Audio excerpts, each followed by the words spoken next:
Welcome back to Impulsive, the #1 podcast in the world. That's a statistical fact. I know what you're thinking. Logan, you're not on your typical Impulsive set. And you're absolutely right. The backdrop behind me is probably not fooling you.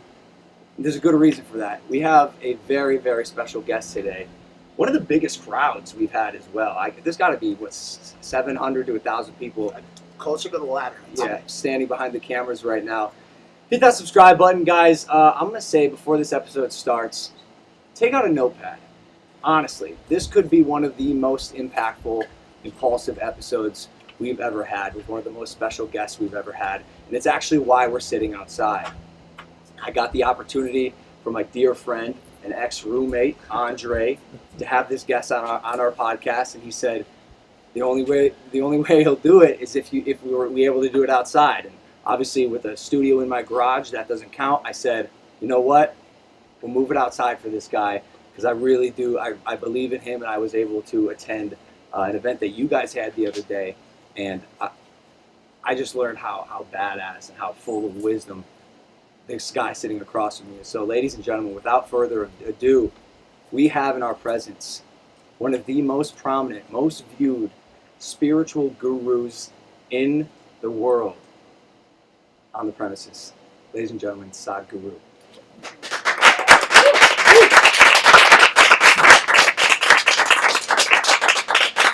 My maid, Maria, found out you were coming.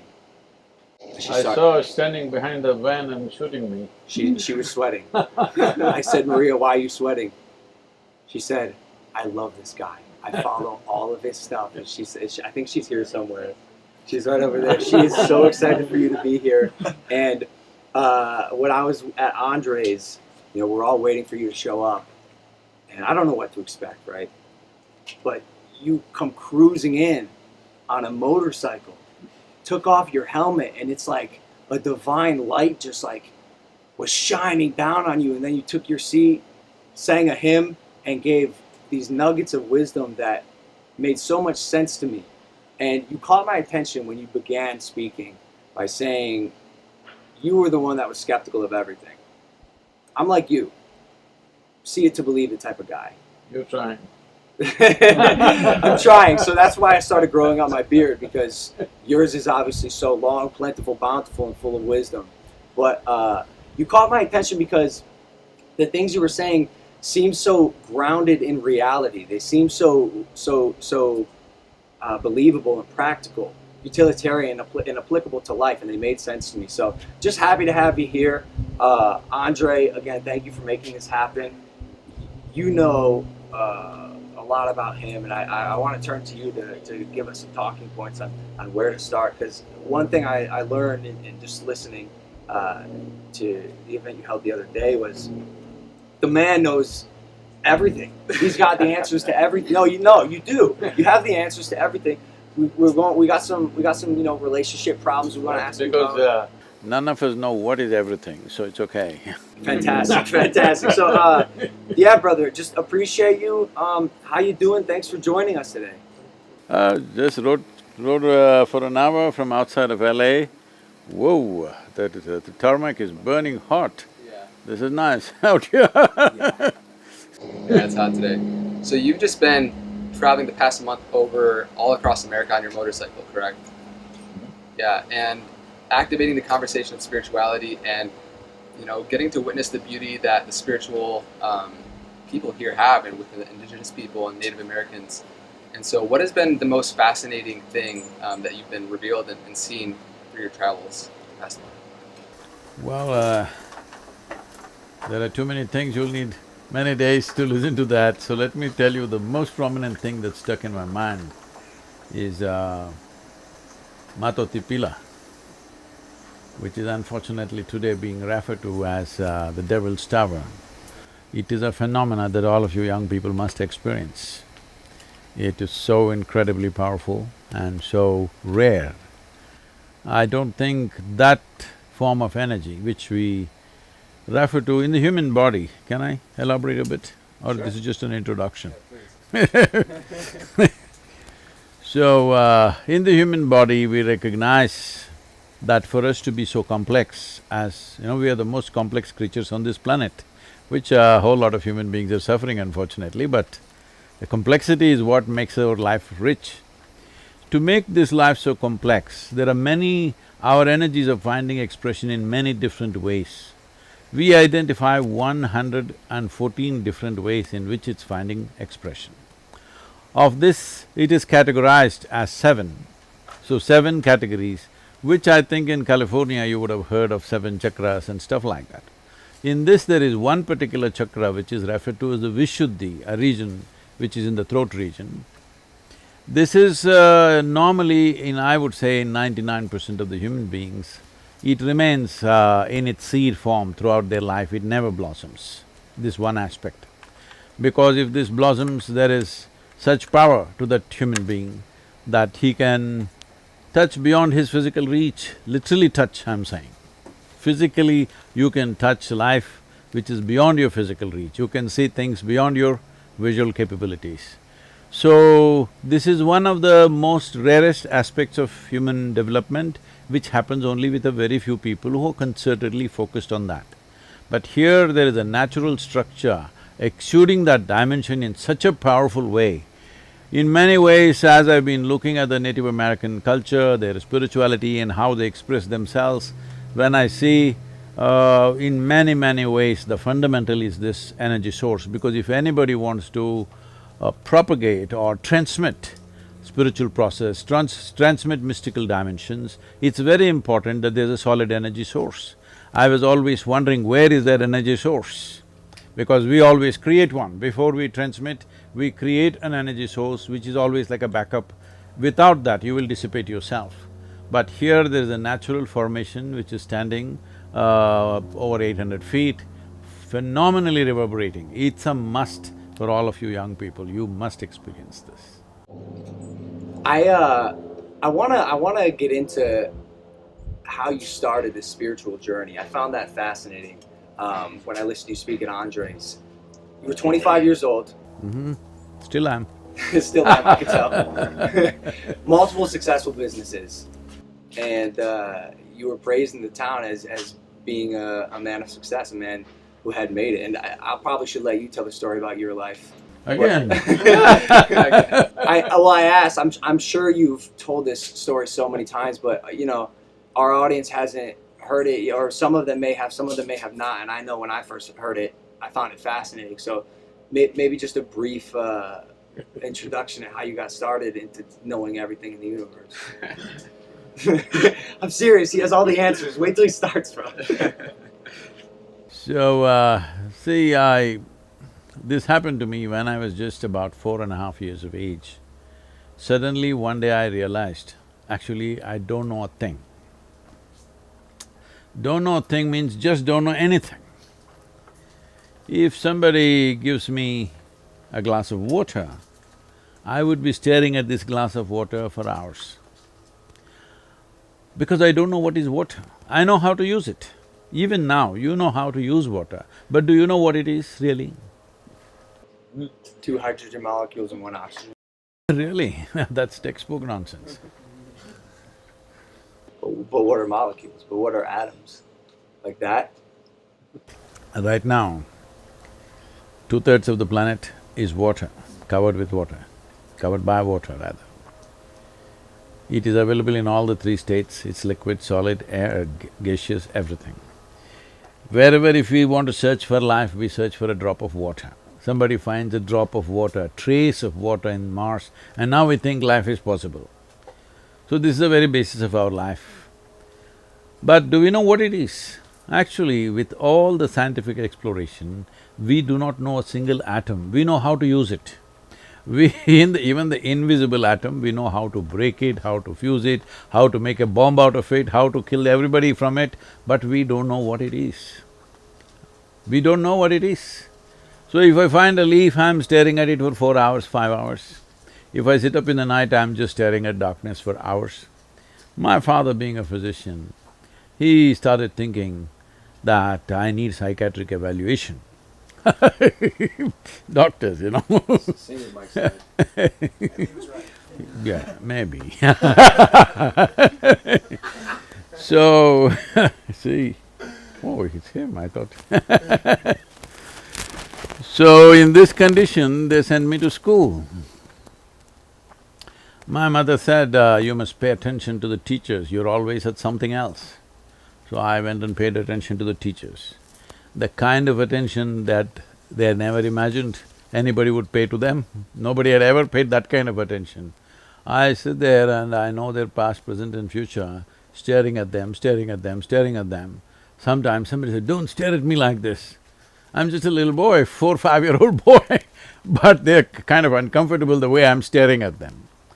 So I went to school and initially they started saying things and I sort of understood what they're trying to say. And then I realized, teacher after teacher coming and making actually sounds and sounds and sounds. See, right now, I'm making sounds. Because both of us think we know English language, you're making meaning out of this. Suppose I start speaking in any one of the Indian languages, they will be just sounds for you, isn't it? We're just making sounds. This language is a conspiracy between two people. I make this sound, you make that meaning. I make that sound, you make that meaning, you know? This is the whole thing. So I stopped making meanings and just started listening to the sounds. And every 45 minutes a new teacher will come and make sounds and sounds and sounds. It became very amusing and a big smile spread on my face. But they were not amused at all. So I saw that there was no point and I went to school only when it was absolutely necessary. The rest of the time I had more interesting explorations in the world. So one day it happened, now about 11 years ago, this school where I studied almost 45 years ago or more, they came to invite me for their 125th anniversary, school anniversary. I said, see, please, why me? I was not just a bad student, I was not even a student, I only came when it was absolutely necessary. Why me?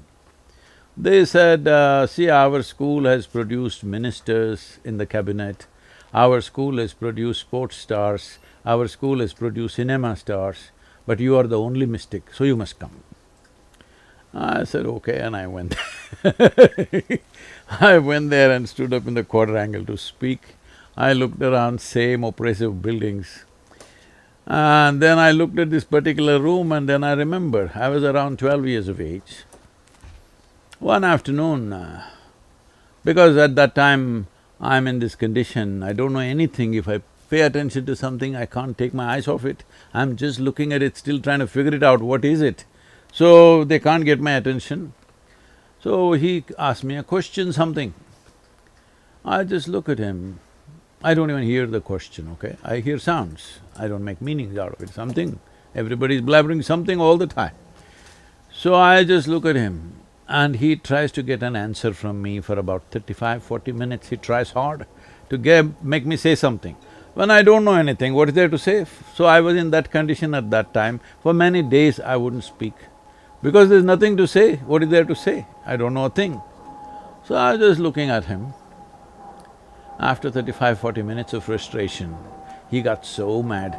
He came and held me by the shoulder, shook me violently like that and said, you must either be the divine or the devil. I think you're the later. Well, I was not insulted or abused by this. My problem is, what is this, what is that, what is that, what is that? One thing was clear, this is me. This guy confused me about this also. I look like this, what is this? Is this divine or devil? What the hell is this? Suddenly I didn't know what is this. Till now I was okay. I did not know anything about anything, but I knew this is me. Suddenly this guy confused me. So that is when I started sitting with my eyes closed, trying to see, what is this? Well, it took a few years, another 12-13 years, before I realized what is this. And what was that? Huh? What was that? See, right now, what you call as myself is largely the boundaries of your body. We can do an experiment, actually. Can you? Sure, let's do it. So, you hold both your hands together And with your eyes closed, what you do is you intensely rub it like this for about 30 seconds, as intensely as possible. It's gonna get hot. I don't like this. I really don't like this. Sadhguru, my skin is burning. Now hold your palms about 4 inches away from each other.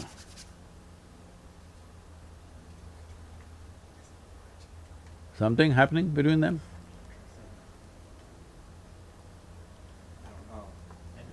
Some kind of sensation happening between them? Yeah. Yeah, my hands are hot.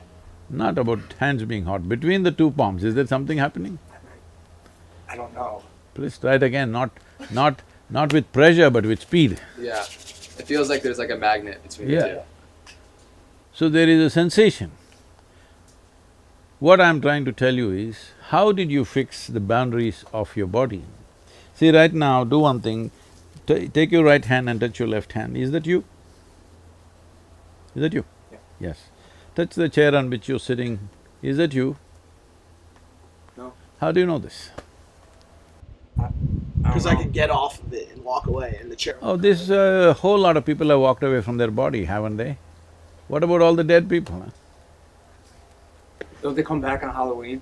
I think the most important notion here is to understand that human experience is 100% self-contained, which you talk about. No, that's not what I'm saying. See, right now, you're fixing the boundaries of who you are only from the boundaries of sensation. Where there is sensation, it's you. Where there is no sensation, it's not you, isn't it? Can I just ask a question? I don't want to get too far ahead, but I want to bring this back for the impulsive audience who may not be aligned with this way of thinking or know who you are exactly or your approach.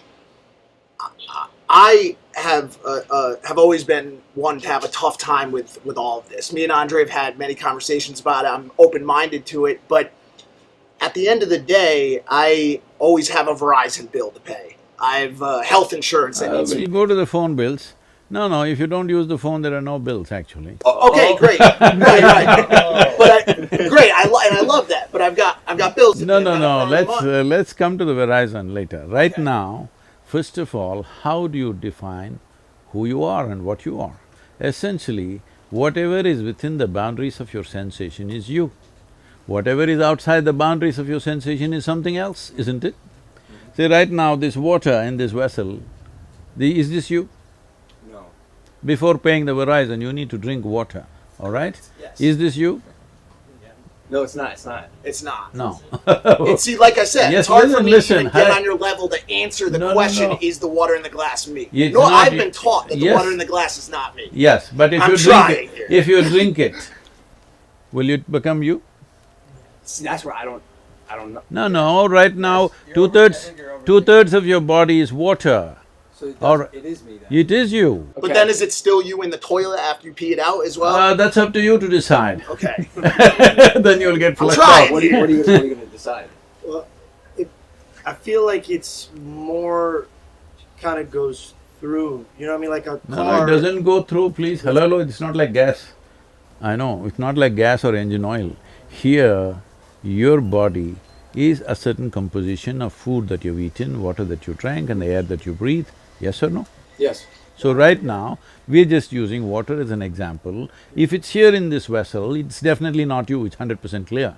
But the moment you drink it, it goes and integrates itself into this body on some level. A part of it may go out, that's a different matter, but the rest of it stays, all right? So now that it is here, this water which is in this body, are you not experiencing this as myself? Yes? Yes or no? Yes. May I ask a question? And then no, like this is a legit question. I'm very new to this. No, you're not new to life, I'm only asking you simple I questions about wouldn't be life. too sure. I don't know. Sometimes I wake up and I'm like, okay, I'm here today. My question is this: if the water is me and I drink the water, No, I didn't say it's you, I just asked you a question. oh, okay. So is it or is it? It not? wasn't. and then Well, you he's drink it. in the middle of a spiel, bro. He's not done yet. So maybe put a pin in your question. No, the simple thing is this, is it true your body is an accumulation of food, water, air and whatever else you consumed? Correct. Yes. So similarly, the water is here, it's not you, you know that, but the moment it's inside, you experience this as myself, isn't it? Why? Because it's within the boundaries of your sensation. So your idea of who you are is only because of the boundaries of your sensation. If you touch this, you know this is not me. If you touch this, you know this is me. Because here there are sensations, here there are no sensations. But boundaries of your sensation can be stretched. Simply if you did this, you will feel sensations between your arms, between your palms. Well, you have heard somebody had an unfortunate incident and they chopped off somebody's leg, and still the experience of leg is still there, though the physical leg is not there, because there is a sensory body. As there is a physical body, there is a sensory body. This sensory body, how large it is depends on how intense your life energies are. If your life energies are very effervescent and intense, your sensory body becomes larger than your physical body. Why everybody is rubbing each other all the time is because they want to experience somebody else as a part of themselves. If your sensory body became as large as this space, you would experience everybody here as myself. This is what you're thinking is love, this is what you're thinking is sexuality. All that's happening is your sensory body, because of a certain moment of exuberance, has expanded. Because it's expanded, somebody feels like they're just a part of you at that moment. So now, what yoga means is, you make your life energy so exuberant, it takes some work. You make it so exuberant, if you sit here, the entire universe is a part of you, because your sensory body is stretched like that. So your whole experience of life as to what is you and what is not you is determined by where there are sensations, it's you, where there are no sensations, it's not you, isn't it? Correct. I'm on board. Everybody is. You have no choice. Where I was going with that question, and I'm trying to phrase it the right way, is Just change the phone company. leave the phone, forget the phone company, we don't need phones, right? I guess Anyway, in half the country, that phone company doesn't work. Right, got it. Where I was going with it is just that I think to a lot of people that listen to this conversation, this is the conversation itself and the entire thought process is viewed by many people as a luxury that many people don't have the time, the ability to sit in and to understand, where does my life force end? I have 4 kids. We live in a 1-bedroom, apartment in New York You shouldn't City. have made 4 kids if you have only 1 bedroom. Right. a Okay. simple Okay. thing. Cool. Well, I get it. Now we're talking about the morality of parenthood. I get it. But what I'm saying is, people find themselves in circumstances whether they plan to be there or not, and life has a way of dictating how much energy we can devote to this type of extracurricular.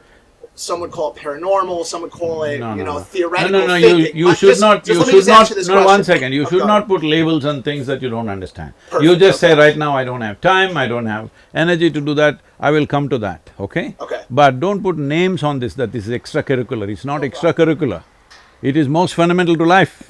If you want to live a sensible life, it's important that you know at least what is the nature of your existence. Without knowing the nature of your existence, if you try to handle this, you will make a fool of yourself with the world. Right. So now that we know that, Got it. and you ran us through that, now that we know the nature of our existence… No, we don't. No, that's not how it works. That's what you always… I'm the water that I drank. No, you don't come to a conclusion like that.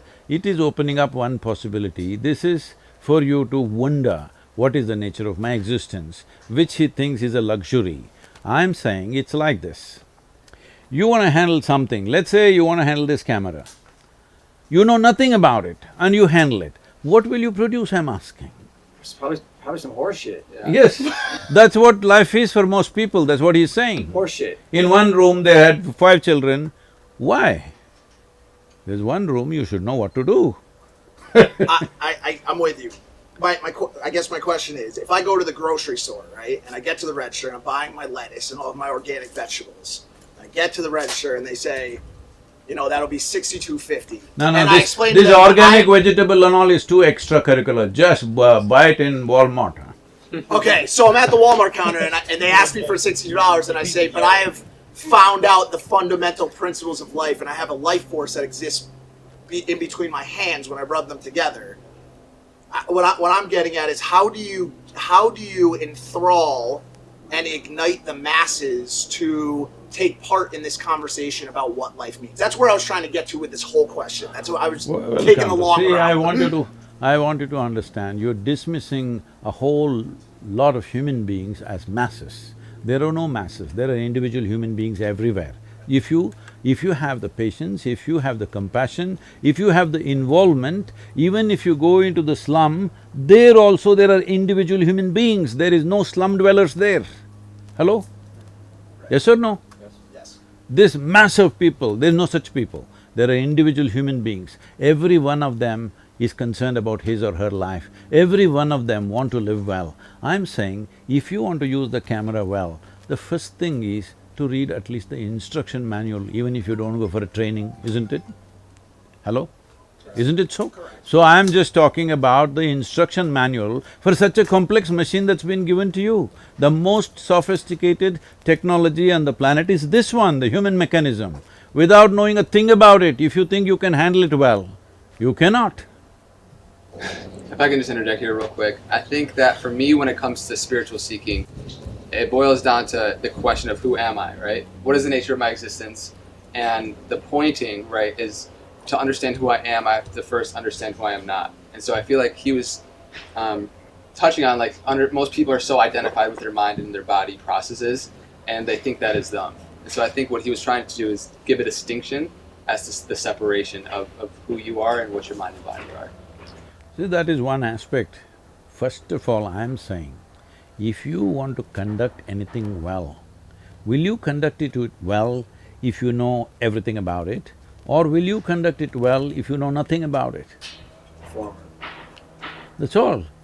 You want to stand in the grocery line, if you are smart, you will never stand in the grocery line. I have not stood in a grocery line for years. All right, for decades. Right. Why? Because you grow your own vegetables. you You have a green thumb. It doesn't matter, but somehow you will not end up doing basic things for the rest of your life. You will get to do something better, because every human being is wanting to do something better, wanting to do something bigger, wanting to live bigger, yes or no? Yes, but I don't think many human beings are willing to activate on their desires. I say this all the time. Everyone wants bigger, better, Yes, faster, that's the whole thing. more expensive, more valuable. They are only complaining like this. Right, but aren't willing to do what it Those takes who are to willing make it to happen. understand what is the nature of their life and act upon it. So the curiosity that would lead to the answer to that question, and it sounds like what originally drove you to meditate on that mountain, because I know, again, at 25 years old, there you had a spiritual awakening where you said every cell in your body was some sort of ecstasy. You had no sense of time, and you kept having these revelations. And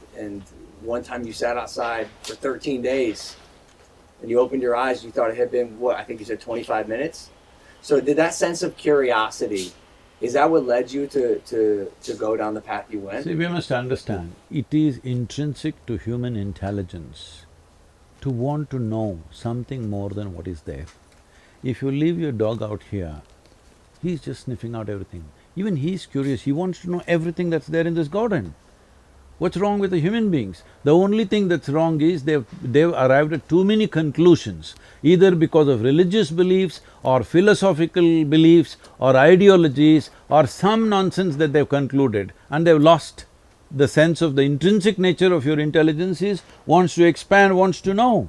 This is not somebody has to teach it to you. This is natural. You leave a child, it wants to look at everything, isn't it?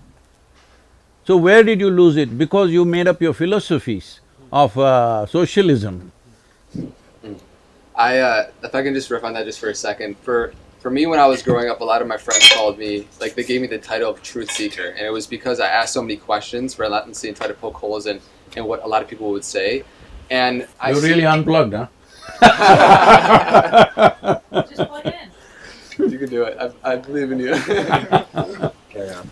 And so you speak about how creating conclusions and beliefs about the world, when if you really scope out and take a macro view of like we really don't know what's going on here within humanity, if we scope out and we see that we're a blue marble hurling around a gasifier at incredible speeds, it's like take yourself back and realize that the beliefs that I made about just dogmas and religions and politics and everything that you hold so close is hindering us from being able to look at things for what they actually are. And so if you could just speak on how creating beliefs and conclusions about everything destroy our ability to seek, I think it would be very valuable. See, when you say, I believe something, what does it mean? I'll ask you a simple question, can I? Sure, of course. Extracurricular question. How many of you believe in God? Just raise one hand. Okay. How many of you believe you have two hands? Just raise one hand. Do you believe you have two hands? No, of course. One will do, one hand. Just to prove Yeah. it. So I'm asking you, do you believe you have two hands or do you know that you have two hands? Both. Really? Yeah. How is both? If you know you have two hands, where is the need to believe you have two hands? One follows the other. No. Why not? If you know something, why do you have to believe it? If I know something, why do I have to believe it? Yeah, you know it? I believe one follows the other. No. I believe the truth. I have two hands, that's the truth, I believe it. See, the word believe essentially means you do not know something, but you believe it is so. Sure, but you could believe and know something. See, I believe you are a good guy. What does it mean? So you don't know that. I don't know. And that's what I'm saying, I don't know.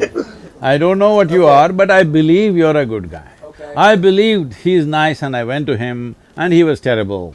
So are you saying forget about the belief and just No, stick I'm to not what we saying. know? But first understand the distinction between knowing something and believing something. Got it. So whatever we do not know, it is most wonderful of you and human of you to see I do not know. Because I do not know is a tremendous possibility. Tremendous possibility.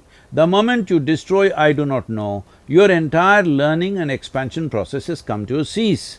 And this is what you're doing with your belief. That you believe this, you believe that. All these days people were saying, I believe God. Now they're saying in California, I believe in myself. I don't know what that means. Well, I believe in God, and I do know that there's a God. Hmm? So you're saying to sacrifice my belief? I am not asking you to do anything, I am asking you to look at the distinction between knowing something and not knowing something. But do you feel like this would be tricky for Christians, saying that I don't want to get into a religious debate here. All I am saying You brought up is, religion. there is… No, I am talking about belief, I didn't even talk about religious You belief. said other religions are nonsense. When? Like right before you got into this I don't room. think Was I don't that the think term said that? that. Yeah, No. I promise. I could replay it. I don't Really? think you Did he could. use that I don't term? think you can. You can say that. I didn't say that. I'll check it, but yeah, I promise. No, he He didn't goes, say yeah, that. but yeah, I promise. What, can I ask this? You believe that I said it. I did not say it. We knew this was going to happen today. We're not experts. Just bear with us. I'm going to stand by my co-host here. He's going to eat shit on that one. Okay. What is the metric for which something goes from belief to knowledge? Is the Not knowledge. I just want We're to talking about knowing. right. So Let me Is make the- a is- distinction between knowledge and knowing. okay, is the Knowledge is an accumulated information. I know this and that. By knowledge means I have accumulated information. Today everybody is knowledgeable about everything. This doesn't mean to say they know it. They know it through the phone screen, everything in the universe, but they don't know it by experience of anything. So knowing is by experience. I have two hands, is my knowing. I know it is there, all right? Even if I close my eyes, it's there. If you argue with me, it's there. It's there anyway. So belief is something else. Right now I know something, I do not know something. These are two facts of life. If you live in truth, you will know some things, you will not know some things. What you do not know, naturally your intelligence will want to know, you don't have to seek it consciously. The moment you see I do not know, your intelligence will start working. The in-between thing is, what you do not know, you want to believe and make yourself feel like you know it. And that's caused tremendous trouble to human beings, assuming things that they do not know.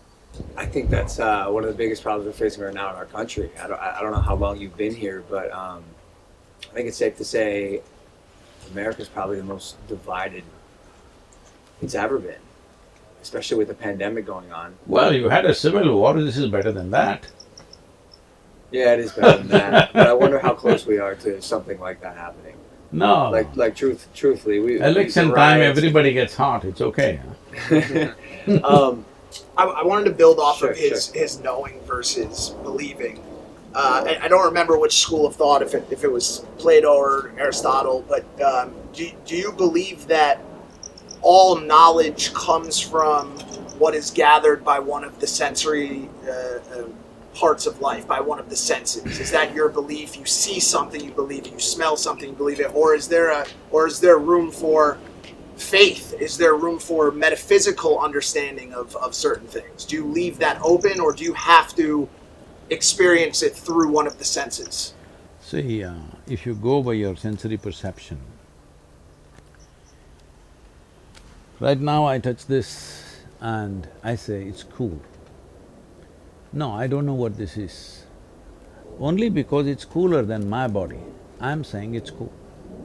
If somebody else who is much cooler than me touches this, they'll say this is warm.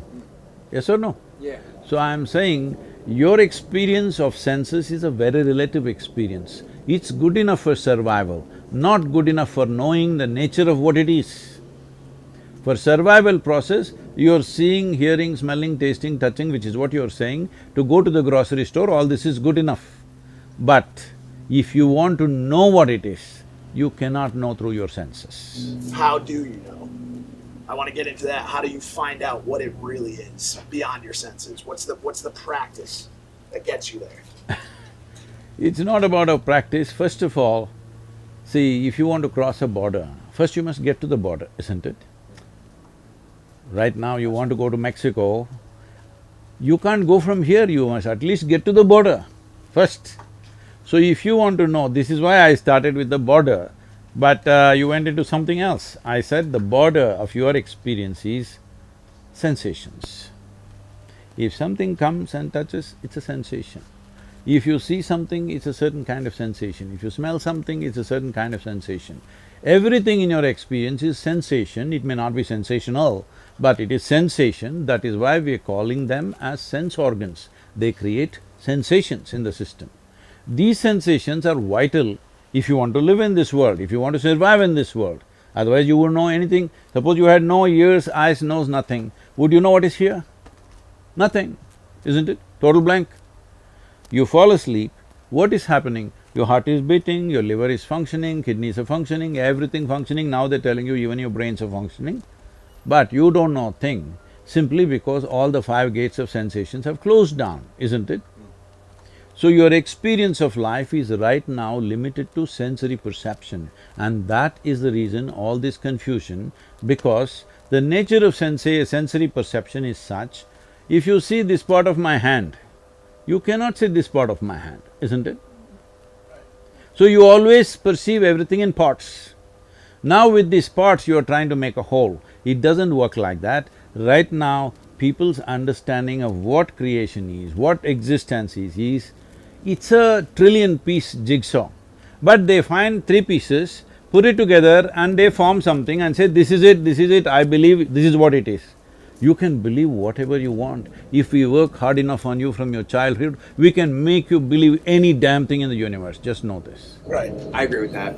Is that a shortcoming of humanity? Is that because our brains have not developed to a point where we are no longer limited by what we see, feel, touch, smell, hear? Or is there a way to break that boundary, and have you done it? See, human brain, there is nothing deficient about it. The deficiency is people are trying to operate without using the user's manual. They don't know a damn thing about their brains. That is their problem because they have lots of beliefs. They have lots of beliefs and beliefs and beliefs, so they can't use their brains. But the moment you see, I do not know something, do you see your brain starts working in a certain way? I think saying I don't know is one of the most powerful statements in the It starts exploring immediately. It's through exploration. You have come to America, I'm saying, isn't it? People came to America because of exploration, not because they believed. Nobody believed there was a land here. They thought they were going to India. Yesterday somebody asked me, what is your experience of, that Columbus landed in America and called the people here Indians, what do you think about it, how do you feel? I said, I'm glad he didn't land in India, but I'm sorry he landed here. You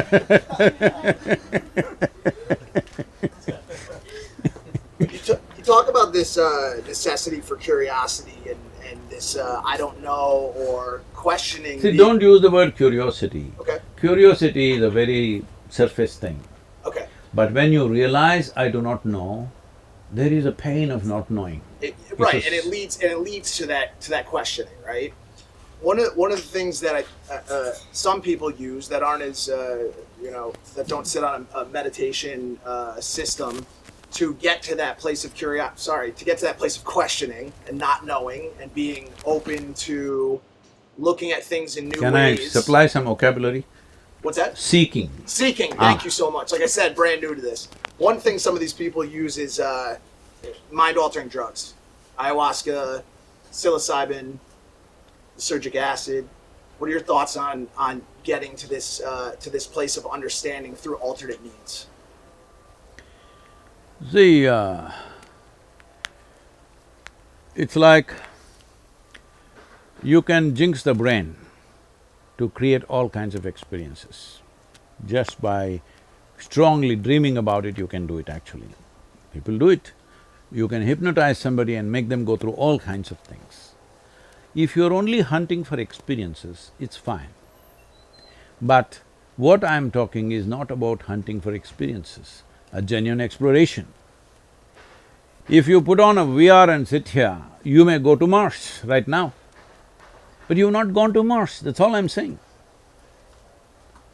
So by making some chemical changes forcefully, by introducing something, whether it's of natural origin or it came from the backstreet of something, it doesn't matter where it came from, you stimulate something chemically and an experience happened.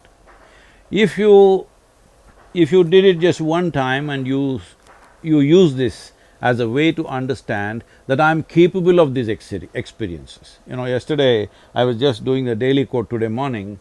The quote was something like this, if I can repeat that. It is like, whatever was the most wonderful and the peak level of emotion or experience you had, make that your baseline in your life.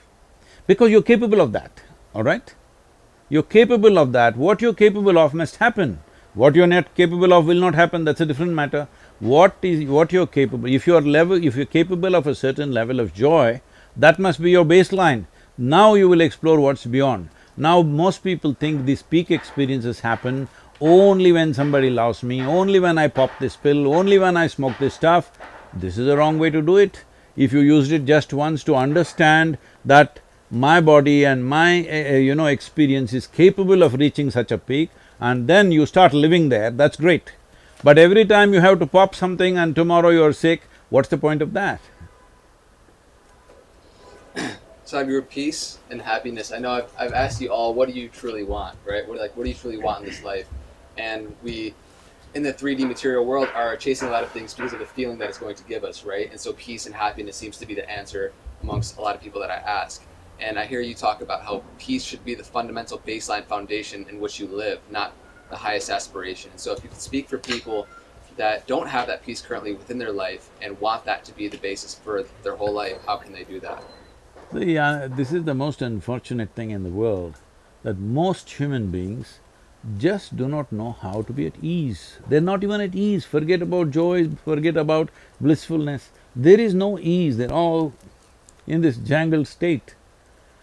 And now they say, this is how human beings are. Doctors say because that's their business, pharmaceutical companies say that's their business. See, for example, United States, we are here in USA, so let's take this as an example. This is the most affluent country on the planet right now.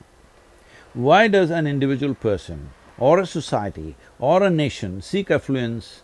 In the first stage of affluence, it's a choice of nourishment. I can eat what I want. If I'm hungry, I'm thinking of money. Why? Because if I have money, I can eat whatever I want. In the second level of affluence, it's the lifestyle. I can live the way I want, I can do things that I want to do. So now in the most affluent country where there is a choice of nourishment and a choice of lifestyles like nowhere else, why are you spending $3.25 trillion as your health care? Something must be wrong with you. Hello? When you have a choice of nourishment and choice of lifestyle, why are you sick, I'm asking? $3.25 trillion is more than India's budget, all right? Annual budget for 1.2 billion people. So where do we go wrong? That's what we are looking at. No, it's not about greed. The problem is, without understanding, if you do not know how this camera functions and you use it, I'll assure you this is going to break down in 3 days. Yes or no? One who knows it, they may use it for a lifetime. One who does not know it will break it in 3 days, yes or no? That's all you're doing. No, it's not about them. You are in charge of your life, you don't know, think about this. Because you think by fixing the outside world everything will be okay. Because roads are done, bridges are done, airplanes are flying, you think everything is done. No. A human experience essentially happens from within you. Outside conducive atmospheres we want to create, that is there. See, it's like this. If you look at it, he articulated this in one way. Essentially, what is it that you want? You want pleasantness of the body. If body becomes pleasant, we call it health. Do you want it? So badly. Yes. If it becomes very pleasant, we call it pleasure. If mind becomes pleasant, we call this peace. If it becomes very pleasant, we call this joy. If your emotions become pleasant, we call this love. If it becomes very pleasant, we call it compassion. If your very life energies become pleasant, we call this blissfulness. If it becomes very pleasant, we call it ecstasy. If your surroundings become pleasant, we call it success. Only to create your surroundings in a pleasant manner, you need the cooperation of all these people. But for pleasantness of body, pleasantness of mind, pleasantness of emotion and energy, it is 100% your business, yes or no? Yep. So only to create pleasantness around us, we need… because there are many forces involved, we need help from them, we need cooperation from them. Otherwise anybody can make it nasty right now. But what happens in your body, what happens in your mind, in your emotion and your energy is absolutely your business. If you take charge of this, creating pleasantness in the atmosphere, you're at least competent to do it. Otherwise you're always at somebody else's mercy. Why everybody wants to meet the most wonderful person? Why? I'm asking you, why the hell are you not that wonderful person, huh? Why are you looking for that wonderful person to mess them up? Andre brought up something which is near and dear to me, and this is this fight or quest for inner peace. And you speak about this a little bit, and you speak about people's inability to understand and to not ask the right questions or to not seek properly. What are your thoughts on underlying mental health conditions as a combatant to people's ability to find that inner peace? Do you believe in true mental health as scientifically diagnosed, or are you not a believer in it? I'm not a believer or a disbeliever of anything. I'm willing to look at every aspect of life as it is. Is that okay? Everything's Because okay. Who am I to say that it's not okay? No, Sadhguru. because you're continuously coming back to belief, do you believe this, do you believe that? I don't believe a damn thing, nor do I disbelieve anything. What happens when you die? I love that laugh. Why are you making me die? Why don't you ask that question with yourself? What happens when I die? Some things you know best only by experience. Sure, you want me to die right here, right now? Come No, back because and you tell want to us. experience This will it. get a lot of views, I'll tell you that much. And I won't do it. But seriously, so you, based on what you just said, technically you don't have a belief on what happens when you die, but surely you think I've just this year, in the month of February, I published a book called Death, which is on a top selling list for the last 10 months, continuously. The book is titled as Death, an Inside Story. It's only for those who shall die. Great gonna marketing. That's gonna Great be plus marketing. how could they Everybody's read it? like, this book is for me. 100%. Of I'll take course. And it. You're a great marketer, Sadhguru. What happens when I die? Well, maybe not me, but like, does one go to heaven? well, which heaven you want to go? Because every religion has their own heaven. This is where it gets tricky. See, Now you've. I'll tell you, because you do not know what is in the heaven, let me describe it to you. Uh,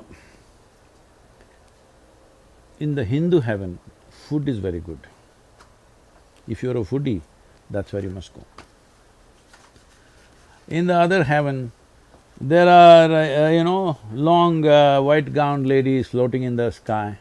You like that means, you go there. That one's Mike's. I like food. In another place you will encounter virgin problems. If that's what you're looking for, you go there. But what do you have to do to go there? You got to die first. That's an important thing.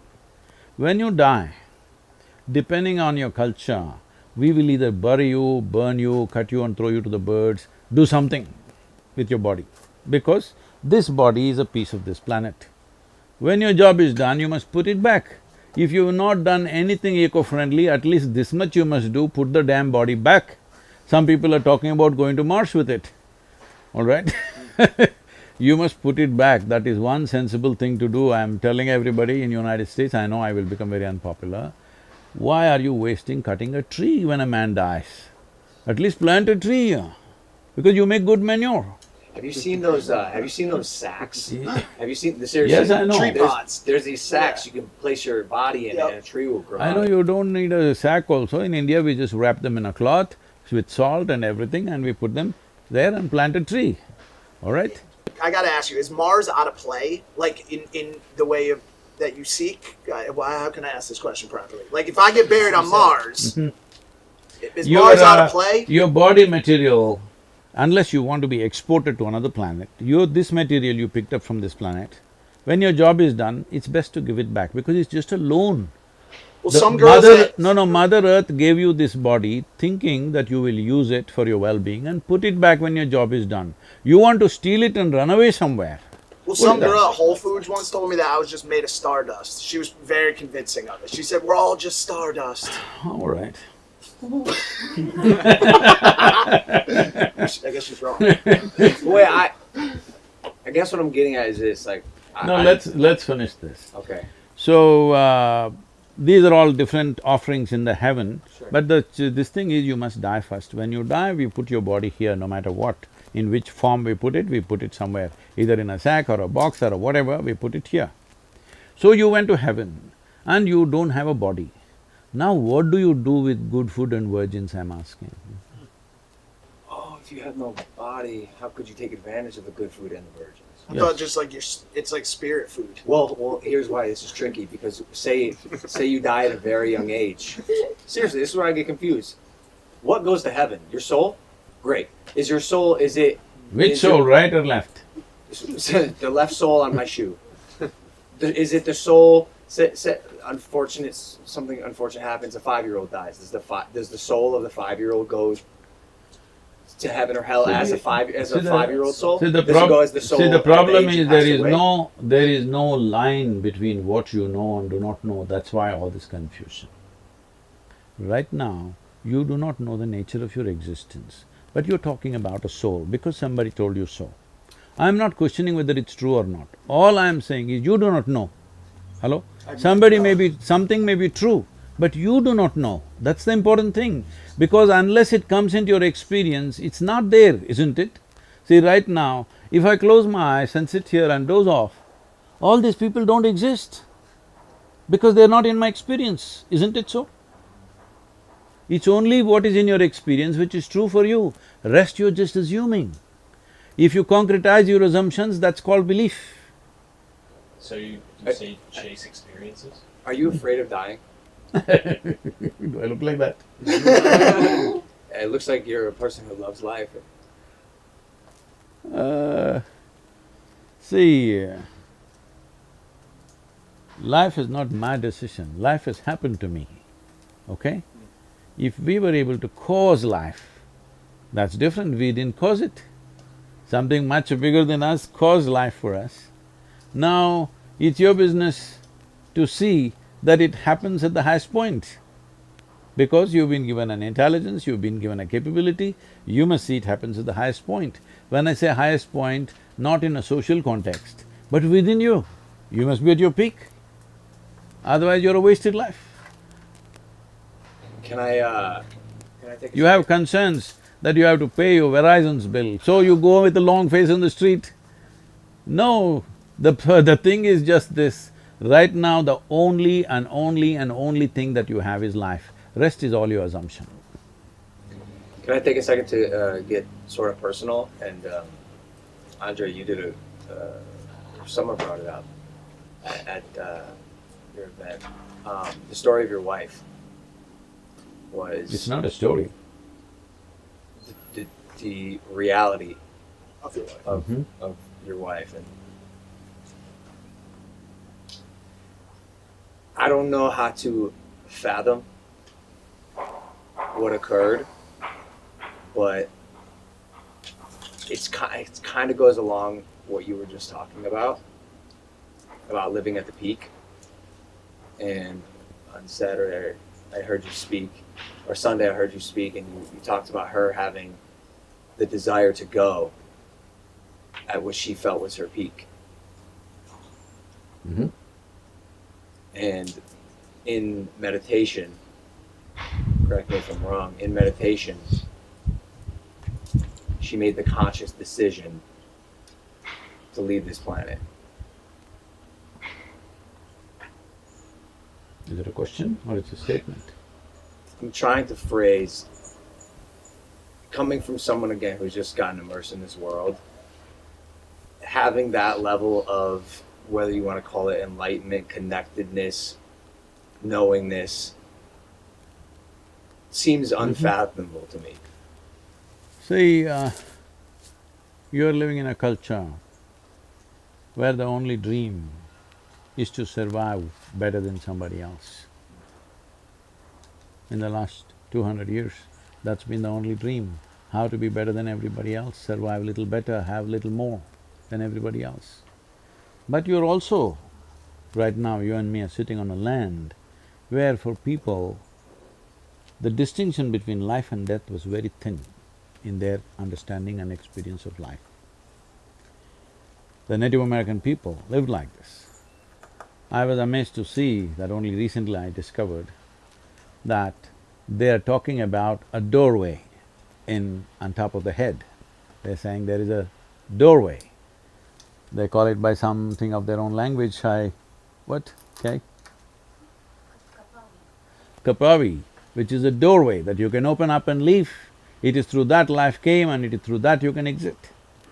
This is a well-established science in India, and there are any number of yogis who left their body like this, sitting among people, announcing to everybody, today I will leave, and just leave. Like taking off a pair of clothes. Huh? Like taking off a pair of clothes. Yes, of course, because you put this on. You put on the body, isn't it? Slowly over a period of time. If what you accumulate, if you can't put it down, are you stuck or no?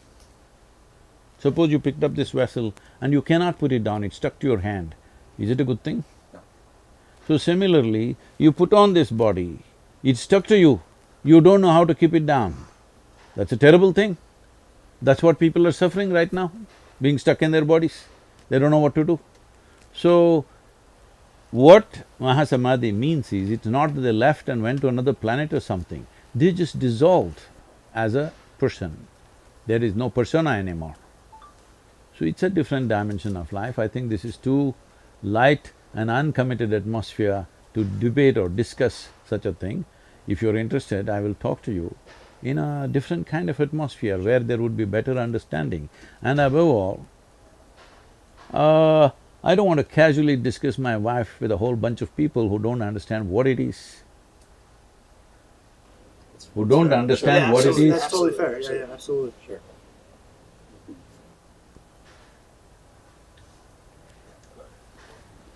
Again, I feel like that can go over a lot of people's head. Anyway, this question came up the other day also, it seems to be bothering all of you. Let me put it this way. The other day also somebody asked a question, I don't remember who, and they said like this, it happened, will you not marry again? So I'm saying, I don't come from that kind of background. One person falls off, pick up another one tomorrow morning. I don't come from that kind of thing, because life's melded in a certain way. And that person evolved to a point where I did not imagine that that person would evolve like that. beyond my imagination, beyond my expectation. Something was done, something that is considered so phenomenal and sacred in the entire culture, and in the yogic culture it is always considered that way. So, when the atmosphere is like that, I don't want to sit and discuss my wife with all the people, all right? I totally get it. I'm sorry if I overstepped any boundaries. I just, that whole thing is fascinating to me. And Yeah, I think you know, from religion to responsibility, from solace to solution, I hear in these conversations, and I'm really curious with the privilege that we have right now in this gathering, and with Logan's influence and the influence of many people that are watching this. They don't know where to begin. It seems like a lot, and it goes over their head. And so, No, Vicky, it's very easy to make it very clear where to begin. Unless you hop in between things like this. Right now, standing in the grocery queue is not even on his mind, all right? He's just throwing it because he thinks that is a philosophy which will counter everything. I want to tell you, I read my Mein Kampf when I was 11, 12. I become a strong activist when I'm just 12, 13, and at 14, 15 I'm thinking of joining armed struggle.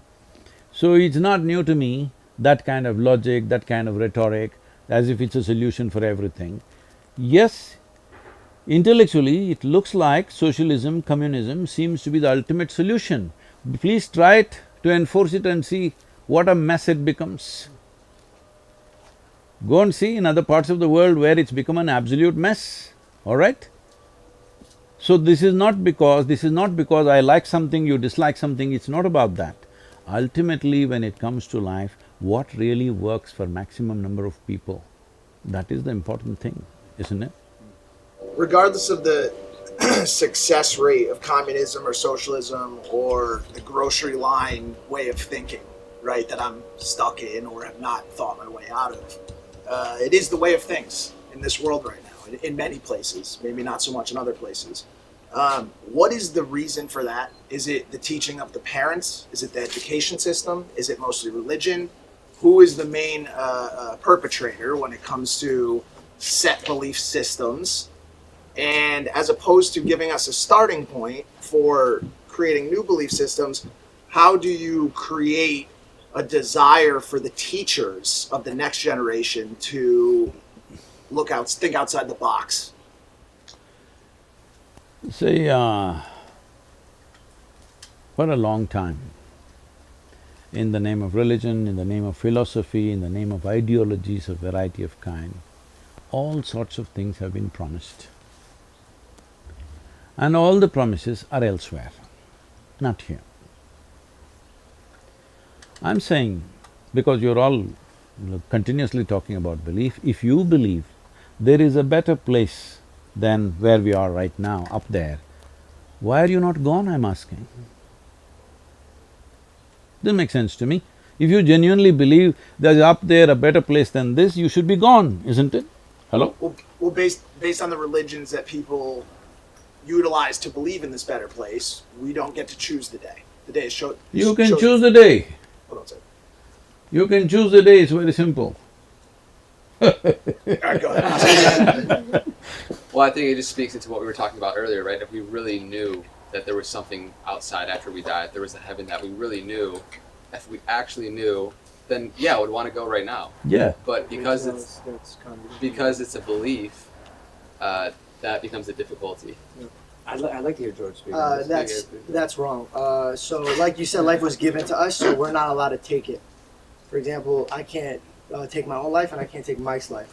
So, redeem the reward that the Lord has given to me at the end of my time, when He has chosen my time, not me, because I haven't gone through what He needs me to go through. Sorry. I agree with you.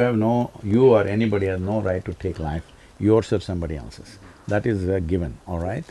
But I'm saying, why is it that the idea of a better place than this has come is because right now people are suffering within themselves, all right? Why are they suffering? I want you to understand this. Whether it's joy or suffering, essentially both of them are happening from within you. Is that so? If it's happening from within you, what happens from within you, at least what happens from within you, must happen your way, isn't it? Very true. If it happens your way, would you be blissful or miserable? I wake up every single day blissful. Blissful, I would assume. Not presume, tell me. If Yeah, you had yeah. a choice, would you make it pleasant or unpleasant for yourself? Pleasant. I'd Pleasant. probably go pleasant. Yes. If you were feeling very pleasant, would you be always thinking of going to another place which is more pleasant? No. Right now, the entire this thing is set up on a better place somewhere else. So before, like, because a lot of people, if I say this, people are going to comment down below, okay, sure, you feel that your place is great. But coming from a 2005 George, where I'm working at a 9 to 5 every single day, and I do have a boss to answer to, and I do have bills to pay, and I do have responsibilities that I do not want to take part of, I still found those days just as joyful as the situation I have now because I invited the Lord into my life. So if you're saying, why don't you just go there now? I'm saying, No, I'm not saying you should go there now. No, but you're saying, no, I'm not saying you're saying, but I'm saying Yeah. if that was the idea of like, if there's a better place in heaven, why don't they just go now? My combat was, why don't you just bring heaven here with you? I think that's what he's saying. You're actually, ironically, you're both on the same page. That's what I'm saying. So which is great. But I am still looking forward to something greater, but I'm also bringing it here. So I feel like religion can do that. And I feel like… See, I've never said a word, I don't know from where you're getting this, I have never said a word, this is it or that is it. All I'm saying is, instead of simply seeing what I do not know as I do not know, you're making up things in your mind. Now, is it true that major religions on the planet, unfortunately, are on a collision course all the time? True. True. Why? Because I believe one thing, you believe another thing. After all, it's just belief, why don't we change it? The way it works. Because belief means you made it up. I think just the respect of you have your beliefs, I have my beliefs, we could still be on the same planet. But it's not worked, right? I mean, we're Millions still and growing. millions, hundreds of millions of people have died in the last 500 years Yes. because of my religion versus your religion. Is that a fact? True. Yes, and I want you to believe, I want you to know this, that all these people genuinely believed that they're doing the right thing when they killed other people. They believed 100%. Right now, that man who goes and explodes himself somewhere, he believes… See, anybody who stakes his life for something, you can't question his integrity, isn't it? I'm willing to throw my life for something, I can question it. It depends what you're doing it for. Yeah, I'm doing it for my God. Who's different than your God? Do you see what he's saying? Yeah, but true. But if your God interferes with my life, then So what you just described is why they're… See, exactly that's what I'm saying. I Your want beliefs should you stay to on your side. understand, every religion starts off with this. If you worship the false gods, you must… what terrible thing should happen to you? So, that has been the basis, unfortunately. What you think is right is this is absolutism, that you think this is absolute, everything else is not okay. I'm saying, the thing is, the most fundamental thing is, if you're truthful, if you're sincere about your life, what you know, what I do not know, I do not know. If you really look at it, you hardly know anything about anything, that's a fact. And just when you're walking on the street, if you do not know how you walk on the street, if you think you know how you walk on the street, is there a difference? You're a bulldozer when you think you know what… everything. When you don't know, you are a humble, nice, wonderful guy, isn't it so? Depending on what arena you work in, being the humble, nice guy may not always be the winning tactic. How do you bring that humility into the sales world, into the stock world, or should those worlds cease to exist? Sadhguru. You're talking to me like I'm living in some Himalayan cave and I've just come out. I want you to understand, I'm running an organization with over 11 million volunteers, with variety of activity across the world, all right? With various active projects which are every day have to be done, and businesses that have to be run, and the people on my hands all the time. So I'm not coming from a cave where I have no responsibilities, I have no nothing, I have nothing to manage, I'm sitting here and talking la-la land to you. Come on. So I guess what you're saying is, these exercises, these practices, this seeking is something that could be layered into the lives of just about anyone. Please tell me this.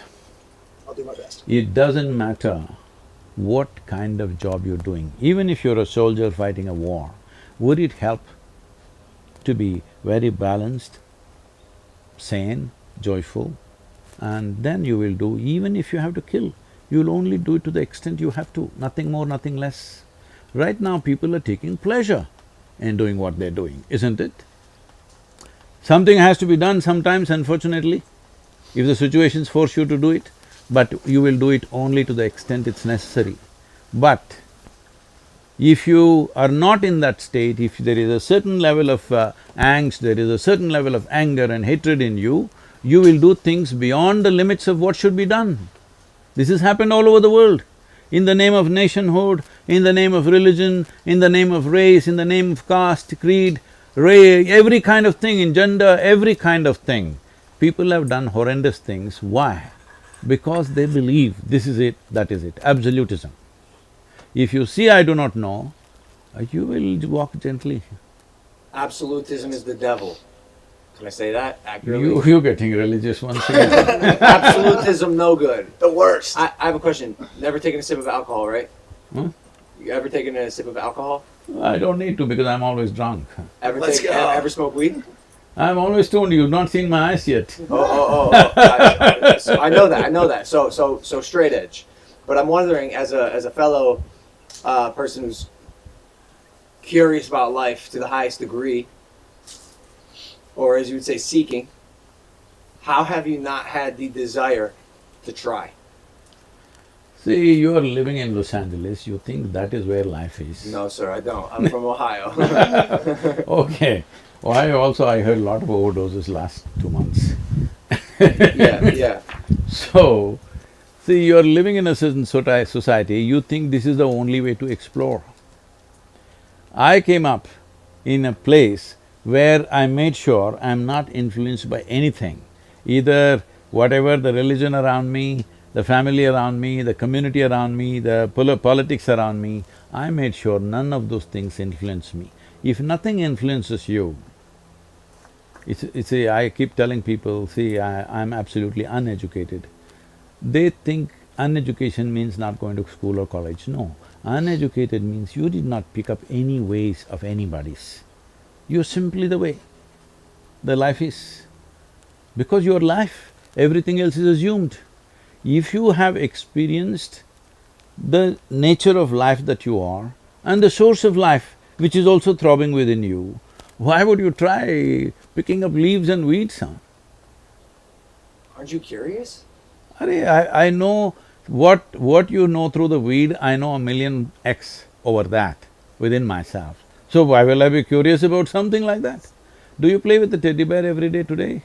No. Yes, he does. Why are you not… He 100% does. Sadhguru. Are you not curious how it feels, the child loves it so much? I went through the phase. I experienced it and That's decided… what, when you were a child it happened, right? Right. So I'm saying I grew up when I was 4.5 years of age. But even like the nature of psychedelics and the mind-opening experiences There that you are… have. see, right now, these 11 million volunteers have gathered and nearly 1 billion people are in one way or the other touch with us. See, I'm not selling tickets to heaven. I'm not offering miracles, pulling out gold chains from the sky or something like that. No miracle, no tickets to heaven, no anything. Why do you think they're gathering? Because I'm giving them dope. You're No, selling listen, drugs. listen, no, don't Real stop dope. it there because it'll be dangerous. I'm giving them dope that no drug dealer can give them. If they close their eyes, they are gone. I know you're big on semantics. Huh? So semantics? It is not semantic. Well, you're saying dope, and it's not actually dope. It's not weed. So what is it that you're selling? Like, what is your mission? What's your… Well, there is a lot of scientific research which says there are millions of cannabis receptors in your brain. You think they're waiting for you to smoke weed? I don't know. But they are there, that's a fact. So obviously, the system must have something to provide that possibility within the system. It is not that you have to go and pick something somewhere. It is here, because this is the greatest chemical factory. If you knew how to manage this, you wouldn't be in the back streets. You would make it happen here. Getting high off life. Huh? Getting high off life. Look, Yeah, look, that's I the understand- I understand. I'm just saying, like, I'm also a fellow curious person, and I had the thought process that I cannot die on this planet not knowing what a psychedelic does to my brain. I've refused. That's something I wanted to try before I died, and I did. And I'm just wondering, from a fellow person who is seeking, how that See. doesn't titillate you in some way. See, the thing is this, right now, we are all sitting in the same place, breathing the same air. Probably we eat similar food. At this moment, what is happening within me, how I am, I will not exchange this for anything in the universe. You give me the world, I will not change it. That's how big it is. If that's happening within you, you won't go pick weed, that's all I'm saying. Okay, so I'm lacking. So I'm curious because I'm lacking. You No, don't if have- weed or whatever else gave you a little experience, you must understand, weed cannot experience, it's you who experiences. Weed might have stimulated some experience within you.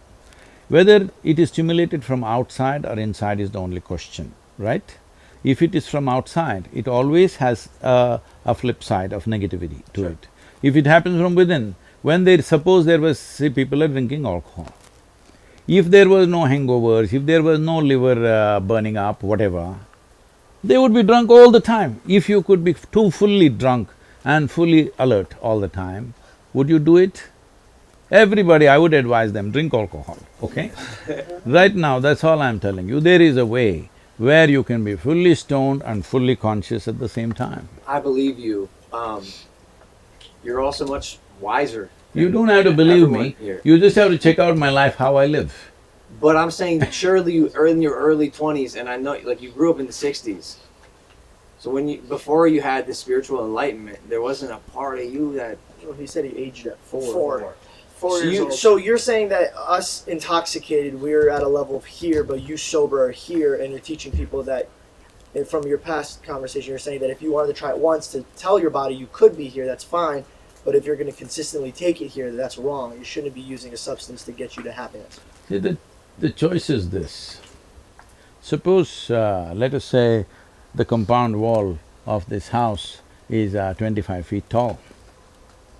You've not seen anything outside of this, you always lived here, it was quite okay. But one day you went on a trampoline and jumped up and you saw there's a whole wide world out there. But for a moment and you came down. You again want to leap? This is addiction. You want to leap and have a little glimpse, So, what we do is, we don't put you on a trampoline because we know you will fall back. We teach you how to build a ladder. Nothing romantic about it, nothing exciting about it, building a ladder. You build a ladder, climb across the wall, the job is done. Why do you… What if I told you that acid acid… made there be no wall? What if I told you that acid knocked that wall down into a pile of rubble that you never had to climb a ladder over ever again? That's not true. My question is, why build the ladder if you never experienced the trampoline? See, the thing is, that's what I said. It is not because somebody tasted a drug or somebody has got some teaching, somebody believes in a scripture or in a religion that they're looking. It is intrinsic to human intelligence to be wanting to be something more. That something more, if it finds very physical expression, we call it sexuality. If it finds emotional expression, we call it love. If it finds mental expression, we call it conquest or shopping or whatever. If it finds conscious expression, we call it yoga. This is not decided by you, this is the nature of life, it wants to be something more. How you choose to see… if you know only money, you're thinking more money. If you know only these kind of experiences, you're thinking of more experiences. If you know love, you're thinking of more love. If you know knowledge, you're thinking of more knowledge. Whatever you know, you're trying to hit the peak with that, right? How do you know you found the one? Love. Found the… How do you Found know the you one, a found the partner. one? The right the partner. right partner in life. Oh. I love that laugh. Answers. I want to laugh like that. One day. It's amazing. Do you need a beard to laugh like that? You have to. You have to have it. You could probably start laughing like that. I'm soon. close. Anyways, So anyway, this is not United States, nor is it 2020. This is 1990, and this is India, where things don't happen like how it happens here. Yeah, but that's all. I just looked at her, and in 3 days we were married. So you're saying when you know, you know. So So when you were rich before. when I went home, my wife, I said because everybody thought I'll never marry because that was the contention, because I was living wild all the time. I'm camping in the mountains here, there, and I have no interest in such things. One day I went and said, I'm marrying this girl. What? Who is she? I knew her pet name, like what she's called. I didn't know her full name. Then they asked, what's the father's name? I said, I don't know. They said, what? You don't know father's name? What's their caste? I said, I don't know.